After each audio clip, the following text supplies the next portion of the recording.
Hello, this is Anthony McConaughey with M12 Cigars.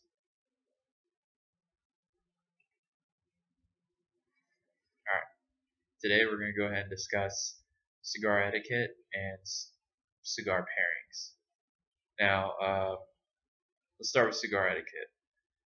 It's going to vary house by house, or wherever you're at, cigar lounge or someone's garage, for instance, anything like that. The basics, at least let me tell you one. One is I've heard around the area is to remove your band. Now, that's a very much a house rule. Back in the day, it used to be kind of like a status. If you're smoking a really expensive cigar, you were considered wealthy. So if you were wealthier than the friends amongst you, it was just customary to remove the band, so everybody was on equal playing ground. Now, as far as like the huge hardcore history behind that, I don't know, but I read that somewhere. That's how that started. Uh, Cigar etiquette is pretty simple. If someone next to you is a non-smoker, even in your own home, ask, "Hey, do you mind if I light up?" They say no. Obviously, go to town. All right. Some other ones would be the ash. All right. Don't let your ash fall on the floor unless it's already deemed okay. Don't just assume because someone has hardwood floors that I can just flake my ash here. That's a big no-no. Okay.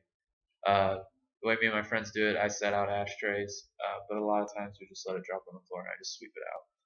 I ain't too worried. My garage is my work area, and it to me it kind of makes it a little homey. If it's too clean, I feel like I'm in a museum. So, but I digress. Don't cut somebody's cigar unless they ask you to. Okay, some people, you have many cuts out there. You have the V cut, you have the just the normal guillotine cut, and you have the punch, the most popular ones. And some people do it a certain way, and God forbid you accidentally cut past the cap and the wrapper starts to unravel. Then you're the cause for their bad cigar essentially. When the wrapper starts to unform, it does get a little weird. It starts to loosen up a lot and it starts to get really flaky. And that tobacco gets in your mouth. So try to refrain from cutting anybody's cigar unless they ask you to. Judge what they're smoking. Don't ever call somebody out for the cigars they smoke. Some people it's all taste related. And those are the big ones I'm aware of. As far as my house goes, the one that bothers me the most is when I lend somebody a cigar to smoke and they don't finish it. Again, that's going to be personal preference. I don't throw a fit. It's not like, how dare you not finish your cigar? I'll flip the table, punch them in the mouth, and send them on their way. No, it's nothing like that. It's more of, when they smoke maybe about this much of it, I get a little irritated.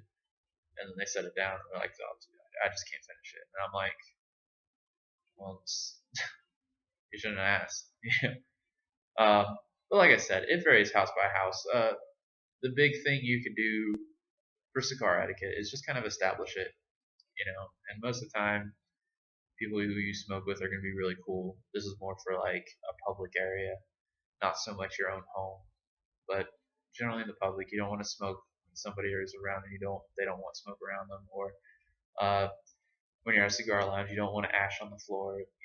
Generally most cigar lounges have a really nice ashtray on every area where you could sit, and you would want to ash.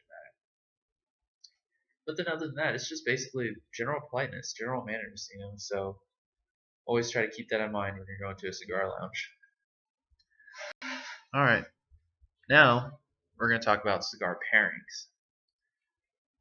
I do not have a super developed palate. I'll just say that right now. When I do rate on flavor a little bit, but it's more of like, is this bitter or is this sweet?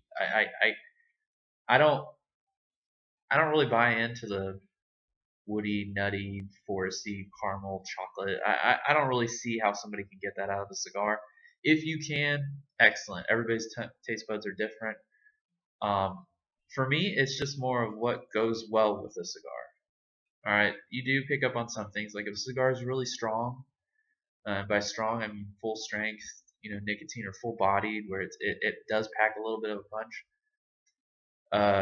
You know, I could see I could see a little more flavor in that, but for the most of the ones I smoke, like $2 ones, there really isn't a lot to them.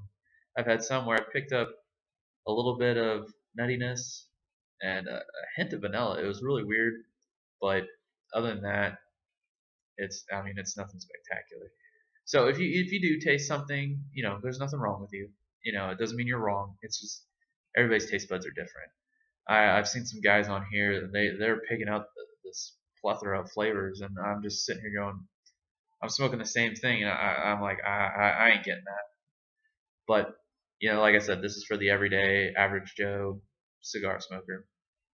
So cigar pairings, some pairing basics. If you have a light cigar, for instance, you pick up a cigar. Don't always judge it by the wrapper. That's a That's a myth. If someone tells you, well, it's a dark wrapper, that means it's a heavy cigar. Not necessarily. Majority of the time, yes, but you will come along where you pick up a cigar and it's not full bodied or full strength. And by full strength, I mean a full nicotine punch. So don't always go by that.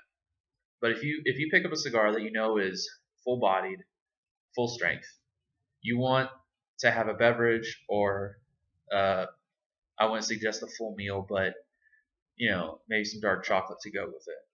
Now, if you're going to do that, you want a heavy something to counterbalance it, something that's going to have a big how do I put this? Just a lot of flavor to it. A lot of people will pair their heavier cigars with red wine. That's a perfect example. A lot of people say red wine is bitter, um, but it's got a full punch of flavor to it with a little bit of bitterness. When you complement those two together, it enhances. So you take your puff of your cigar, and then you take a drink of your red wine. Coffee. Coffee is a big one. That's one of the ones I pair with a lot. I tend to go with coffee to more of a lighter cigar, but again, that's up to personal preference. When you pick a cigar that's like flavored, for instance, Ala del Sol by Drew Estate, I love these cigars. I really do. I have them with my coffee every time I have one. I cannot smoke an Ala del Sol by itself. It has to be with coffee. It's just one of my things. So you got coffee, wine is a good pairing. You got scotch, but those are the obvious ones. There's some out there that a lot of people don't think about, and one that I like to tell everybody: water, straight up water. Why? It's neutral, no flavor. So when you're taking a thing of it, when you're taking a hit of this and you just want to taste the flavor of the cigar, if you're trying to develop your palate, water is your best bet. Simply because you rinse out your palate, you come out with a neutral taste every time. That way your taste buds are refreshed. You're taking a hit of smoke, rolled around your mouth, blow it out, you're good. So that's it for cigar pairing and cigar etiquette.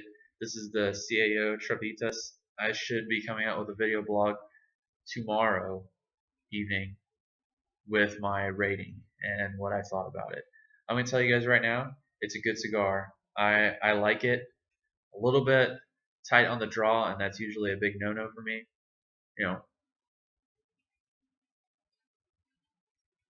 I like to not have to work too hard to get smoke out of my cigar, but we'll see. Alright. Thank you all for watching M12 Cigars. Have a good smoke.